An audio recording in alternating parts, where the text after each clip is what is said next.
Apa kabar semuanya para pemirsa pencari ilmu pengetahuan yang sangat cerdas dan berbahagia. Selamat datang dan selamat mencari ilmu pengetahuan di YouTube channel Kunci Sejarah. Kali ini Kunci Sejarah akan membahas mengenai sebelum jadi NKRI, Indonesia punya 7 negara bagian, 7 presiden, dan 7 bendera. Setelah mengarungi berbagai konferensi tingkat tinggi Belanda Indonesia, dimulai dari Perjanjian Linggarjati 1947, Perjanjian Renville 1948, dan Perjanjian Roem-Royen 1949. Akhirnya lahir sebuah kesepakatan di konferensi terakhir, yaitu Konferensi Meja Bundar atau KMB, atau Nederland Indonesische Rondetafel Conferentie. Konferensi yang dilaksanakan di Den Haag, Belanda, dan dimulai sejak 23 Agustus hingga 2 November 1949 itu berakhir dengan kesediaan Belanda untuk menyerahkan kedaulatan kepada Republik Indonesia Serikat atau RIS. Ya, Belanda hanya mau mengakui kedaulatan Indonesia jika Indonesia membentuk negara federal yang wilayahnya mencakup semua wilayah bekas jajahan Belanda di Hindia Timur kecuali Papua Barat. Kala itu, negara federal atau Republik Indonesia Serikat atau RIS ini terdiri atas 6 negara bagian ditambah dengan negara Republik Indonesia dengan ibu kota Jakarta. Itu artinya dulu sebelum terbentuk NKRI, Indonesia punya 7 negara bagian, 7 presiden, dan bahkan 7 bendera kebangsaan. Kala itu ibu kota RIS berada di Jakarta di bawah Presiden Soekarno. Hanya saja usia RIS sangat pendek, cuma 8 bulan, dari Desember 1949 sampai Agustus 1950. Setelah terbentuk Negara Kesatuan Republik Indonesia atau NKRI pada 17 Agustus 1950, otomatis negara federal pun bubar. Lantas mana saja wilayah negara-negara bagian dari Republik Indonesia Serikat atau RIS ini? Berikut penjelasannya. Yang pertama, negara Republik Indonesia. Negara Republik Indonesia menjadi negara bagian dari RIS yang didirikan pada 27 Desember 1949. Cakupan wilayah negara Republik Indonesia meliputi seluruh wilayah Banten, 90% wilayah Sumatera, 75% wilayah Jawa Tengah, dan seluruh wilayah daerah istimewa Yogyakarta. Pada waktu itu, ibu kota negara Republik Indonesia adalah Yogyakarta. Untuk memimpin negara bagian ini, Soekarno menunjuk As-Saad Datuk Mudo sebagai presiden, serta 2 orang perdana menteri yaitu Susanto Tirto Projo dan Abdul Halim. Sebenarnya, negara Republik Indonesia sendiri merupakan cikal bakal dari NKRI. Terlihat dari bukti-bukti negara-negara bagian di bawah ini yang memilih langsung melebur dengan Republik Indonesia dan membubarkan negara bagiannya yang selama ini hanya dianggap sebagai negara boneka Belanda.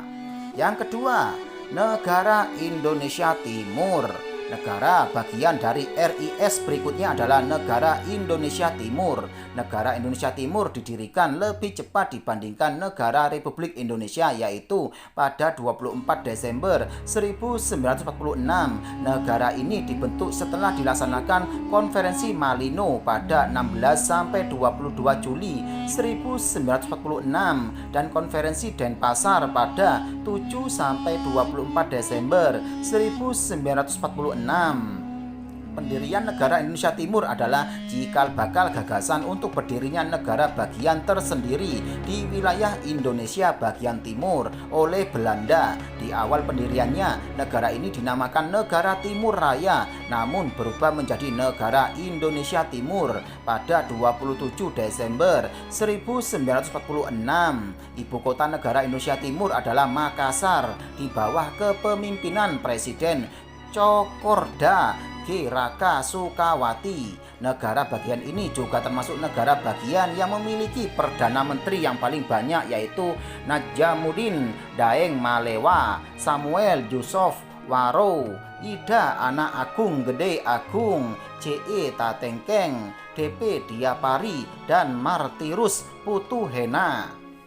Wilayah negara Indonesia Timur meliputi Sulawesi, Sunda Kecil, Bali, dan Nusa Tenggara, dan Kepulauan Maluku. Wilayah tersebut terbagi menjadi 13 daerah otonom meliputi Sulawesi Selatan, Minahasa, Kepulauan Sangihe, dan Talaut, Sulawesi Utara, Sulawesi Tengah, Bali, Lombok, Sumbawa, Flores, Sumbe, Timor, Maluku Selatan, dan Maluku Utara. Dan berikutnya yang ketiga yaitu negara Sumatera Timur. Awalnya wilayah negara Sumatera Timur merupakan wilayah bagian negara Republik Indonesia. Namun pada 25 Desember 1947 mereka merdeka dari negara Republik Indonesia dan Kerajaan Belanda. Alasan mereka ingin berpisah karena menganggap negara Republik Indonesia atau kerap disebut Republik Indonesia Yogyakarta merupakan negara boneka yang dibentuk oleh Belanda, sehingga masyarakat yang tak sepakat dengan konsep republik yang didirikan dan diberikan Belanda itu membentuk persekutuan anti republik dan merdeka sendiri dengan membuat negara Sumatera Timur. Wilayah negara Sumatera Timur mencakup kawasan Sumatera Timur dan sebagian wilayah Riau. Salah satu yang menjadi khas negara Sumatera Timur adalah suku yang menghuni mayoritas merupakan suku Melayu di pantai timur Pulau Sumatera. Beberapa kerajaan dan kesultanan yang tergabung dalam negara Sumatera Timur adalah Kesultanan Langkat, Kesultanan Delhi, Kesultanan Serdang, Kesultanan Asahan, Kerajaan Tamiang, Kesultanan Siak, Kerajaan Pelalawan, Kerajaan Indragiri, Kesultanan Riau Lingga, dan lainnya. Ibu kota negara Sumatera Timur adalah Medan dan sistem pemerintahannya dipimpin oleh Presiden Tengku Mansur tanpa memiliki Perdana Menteri. Dan berikutnya yang keempat yaitu negara Madura. Negara Madura dibentuk pada 23 Januari 1948. Dalam kisah sejarahnya, seharusnya negara Madura tidak akan terbentuk karena mayoritas masyarakat yang tergabung dalam wilayah ini sepakat untuk ikut sebagai negara Republik Indonesia. Namun Belanda menekan dan mengintimidasi dengan motif ingin memperkuat negara Indonesia Serikat. Sikap intimidasi Belanda kala itu akhirnya membuat pemerintah Hindia Belanda lebih mengakui berdirinya negara Madura yang dipimpin oleh R.A.A. Cakraningrat sebagai presiden pada 20 Februari 1948. Ibu kotanya sendiri berada di Pamekasan dengan cakupan wilayah yang hanya sebatas Pulau Madura dan pulau-pulau kecil di sekitarnya. Dan berikutnya yang kelima yaitu negara Pasundan. Negara Pasundan adalah negara bagian yang termasuk cepat untuk masuk dan menjadi bagian dari Republik Indonesia, yaitu pada 24 Maret 1950. Negara Pasundan sendiri berdiri pada 24 April 1948. Belakangan diketahui ada yang menyebutkan bahwa negara Pasundan berdiri pada 9 Mei 1947. Ibu kotanya adalah Bandung dengan cakupan wilayah yaitu bagian barat Pulau Jawa yang kini menjadi wilayah DKI Jakarta, Provinsi Jawa Barat, dan sebagian wilayah Banten. Kala itu negara Pasundan sebenarnya terbagi dalam dua kelompok, yaitu negara Pasundan Federalis yang mendukung RIS dan negara Pasundan Republikan yang mendukung Republik Indonesia sehingga menolak berdirinya RIS. Presiden negara Pasundan kala itu, R.A.A. Wiranatakusuma, merupakan seorang yang sangat mendukung Republik Indonesia.